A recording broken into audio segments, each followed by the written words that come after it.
My name is Lودویگ von Mises. I was born in Austria in September of 1881. My parents, Arthur and Adele, raised me and my little brother, Richard, in Vienna, surrounded by high culture and thriving commerce. By the age of 12, I spoke German, Polish and French, Latin, and some Yiddish. But more than language, I was mesmerized by economics and fascinated by how wealth was created and destroyed. Around me in Austria and throughout Europe and the continent, I saw the growth, not just of wealth, but hatred of the wealthy, as envy, that ancient evil, fueled the rise of fascism and socialism. Money was under attack, not just by envy, but also his partner, greed. I defended her with my first book, The Theory of Money and Credit, in which I warned that central banking would inflate her value. It was my opening salvo in what would be a lifelong war of ideas. But then, real-life war forced me to trade my pen for a gun. As an artillery officer on the front lines of World War I saw carnage on a scale unimaginable, killing millions, starving millions more.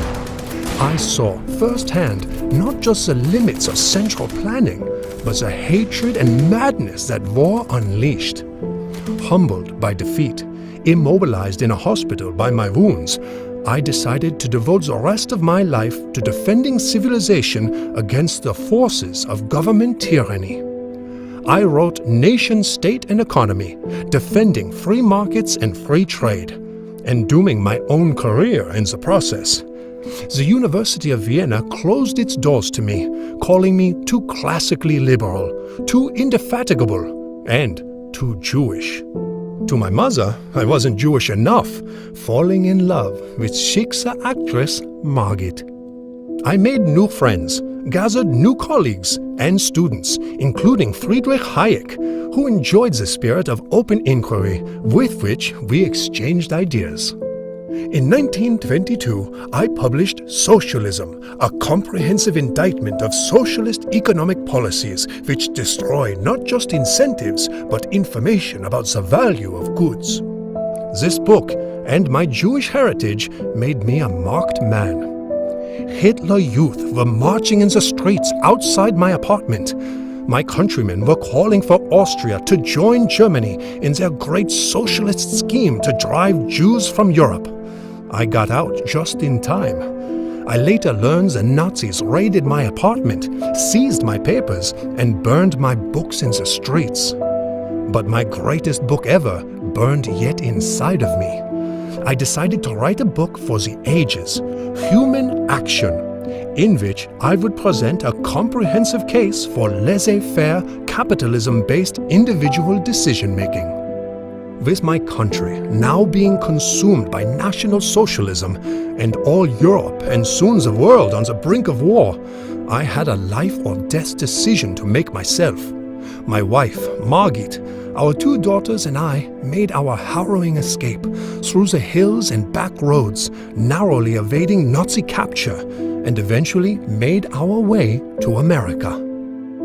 Though grateful for my life, at 60 years of age, I felt defeated. I set out to be a reformer and felt I had only managed to become a historian of decline. Yet in my new country, America, I once again made new friends who raised money for me to teach at New York University. I attracted new students, including Murray Rothbard, George Reisman, and Leonard Read. I wrote new books, including Omnipotent Government, a systematic refutation of the National Socialist doctrine. I wrote Bureaucracy, which made the case against big government and the administrative state.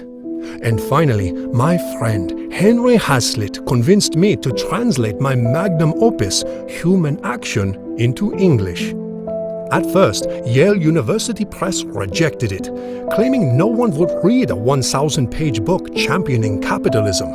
In the end, I prevailed. The book was published and it was a runaway success. Friends introduced me to another writer who defied publishers' expectations. Her name was Ayn Rand. Like me, she had also fled socialist dictatorship. Her novel, Atlas Shrugged, celebrated heroic entrepreneurs and creative individuals. As I wrote to her, Atlas Shrugged was not merely a novel. It is a cogent analysis of the evils that plague our society. I said she had the courage to tell the masses what no politician told them, that all the improvements in your condition that you take for granted, you owe to the effort of men who are better than you. She was a fighter. I was a fighter. So, needless to say, we sometimes fought. But we never stopped fighting for the rights of the individual and against the forces of collectivism, of racism, of statism, rising once again to endanger society today. Ayn Rand and I, Lودویگ van Mises, may no longer walk among you, but we have never left you.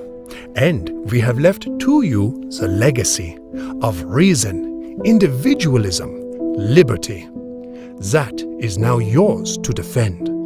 Read our work, discover that legacy, defend it, preserve it, deserve it.